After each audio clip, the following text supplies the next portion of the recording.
Good evening students. स्वागत है आपका अरविंद सिंह मैथ विजार्ड में। आज आपके सामने जो प्रश्न है वह पेन पेंसिल पे आधारित है। सबसे पहले इस प्रश्न को पढ़ते हैं। एक पेन की कीमत पेंसिल की कीमत की 5 गुना है। मैंने 8 पेन और 4 पेंसिल 132 रुपए में खरीदे, तो 5 पेन और 5 पेंसिलों की कीमत बताइए। तो दोनों को हम एक राशि बना लेंगे। पेन की कीमत पेंसिल का 5 गुना है, पेन और पेंसिल हम दोनों लिख लेंगे। ठीक है, पेन की कीमत पेंसिल का कितना गुना है? 5 गुना है। यानी पेंसिल अगर यक्स है तो पेन 5 यक्स है। ठीक है, अब इन्होंने क्या किया है? 8 पेन प्लस 4 पेंसिल। 8 पेन का मतलब 8 नीचे गुणा और 4 पेंसिल का मतलब 4 नीचे गुणा, तो 8 बचे 40 यक्स अब प्लस 4 यक्स, दोनों जोड़ेंगे तो हमें मिल गया कितना? 44 यक्स। 44 यक्स बराबर हमारे पास पूरा पैसा जो लगा है वो कितना है? 132 रुपए। तो यक्स बराबर हम मान के निकाल लेंगे 44 से भाग कितना हमको मिल जाएगा? 44 से 3 बार मिल जाएगा। अगली लाइन में इन्होंने कहा है 5 पेन और प्लस कितना है? 5 पेंसिल।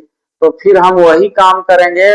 5 पेन की जगह पे 5 यक्स गुणे 5 और 5 पेंसिल की जगह पे 5 गुणे केवल यक्स रहेगा, 5 गुणे यक्स रहेगा। यानी हमारा 5 बचे 25 यक्स और प्लस 5 यक्स दोनों जोड़ने पे होगा 30 यक्स।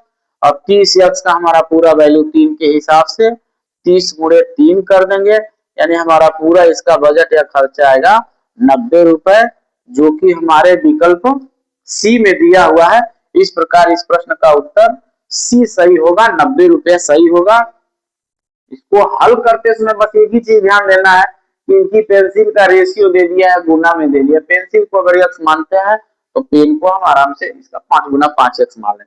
अगर एक राशि हो जाएगा तो यक्स का मान निकल गया। अगर यक्स का मान निकल गया तो फिर अगली लाइन में वही काम करना है और फिर हम लास्ट में ला करके गुणा कर देते हैं। ठीक है, अगले प्रश्न की ओर अब हम चलेंगे। हमारा अगला प्रश्न जो है साधारण ब्याज से, देखते हैं। 8500 रुपए की धनराशि साधारण ब्याज की दर पर 5 वर्षों में 11,900 रुपए हो जाती है। यदि ब्याज दर में 3% की वृद्धि हो जाए तो उसी अवधि में प्राप्त होने वाली धनराशि क्या होगी?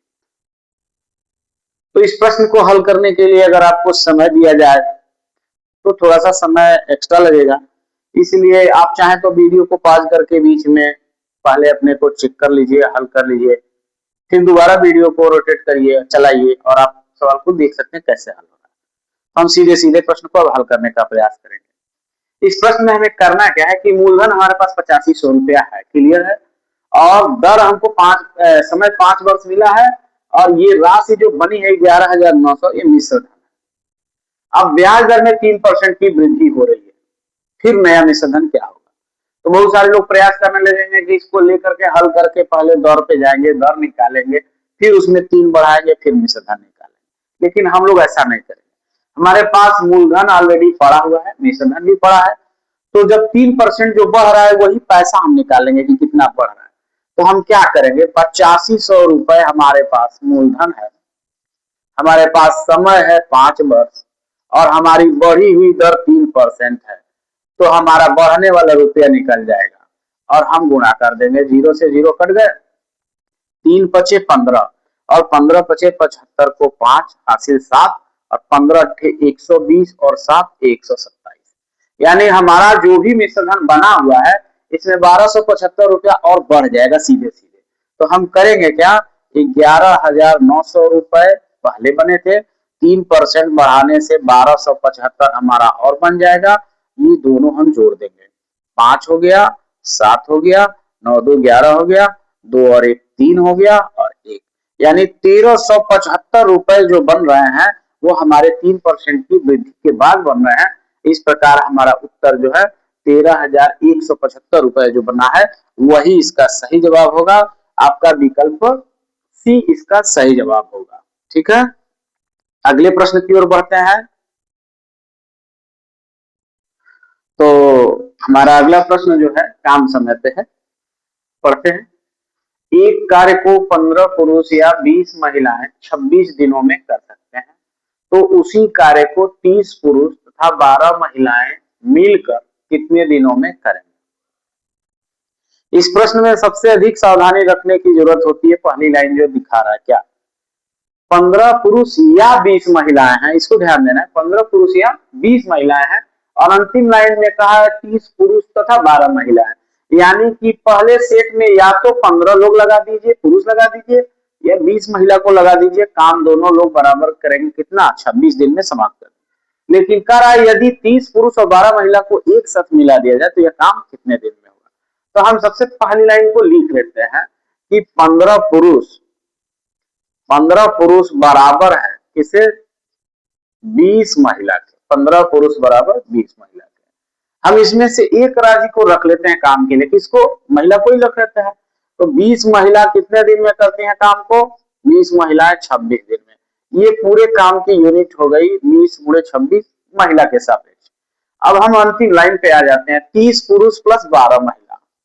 30 पुरुष प्लस 12 महिला। हमें कुछ नहीं करना है, हमें पुरुष को भी महिला में बदल देना है।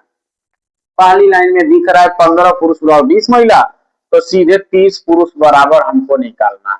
कितनी महिला होगा? यानी 30 हमारा सीधे किसको गुणा कर देगा? 20 को। नीचे क्या जाएगा? 15। तो 15 दूना 30, 20 दूना 40 महिला। यानी जहां हमने 30 पुरुष लिखा है वहां 40 महिला हो जाएंगी, और इनके साथ कितनी महिलाएं हैं? 12 महिलाएं। दोनों को जोड़ते हैं तो हमारे पास कितनी महिला आ जाएगी? 52 महिलाएं। आपका सवाल खत्म हो गया। कहा कि अगर 20 महिला 26 दिन, तो 52 महिला कितने दिन में? 52 से भाग दे देंगे। 26 से 52 2 बार में कट जाएगा, और 2 से 20 10 बार में कट जाएगा। यानी हमारा आंसर क्या आएगा? 10 दिन में। ये दोनों लोग अगर संयुक्त रूप से काम करते हैं तो यह काम 10 दिन में समाप्त हो जाएगा, और आपका विकल्प बी सही जवाब है इसका। ठीक है, आज के वीडियो के लिए इतना ही। और एक बार फिर आपसे रिक्वेस्ट है कि चैनल को ज्यादा से ज्यादा शेयर करिए, सब्सक्राइब करिए, लाइक और कमेंट करिए, ताकि इससे भी बेहतर प्रश्न और इससे भी ज्यादा संख्या में प्रश्न लाने का हम प्रयास करें। तो आज के लिए इतना ही, धन्यवाद।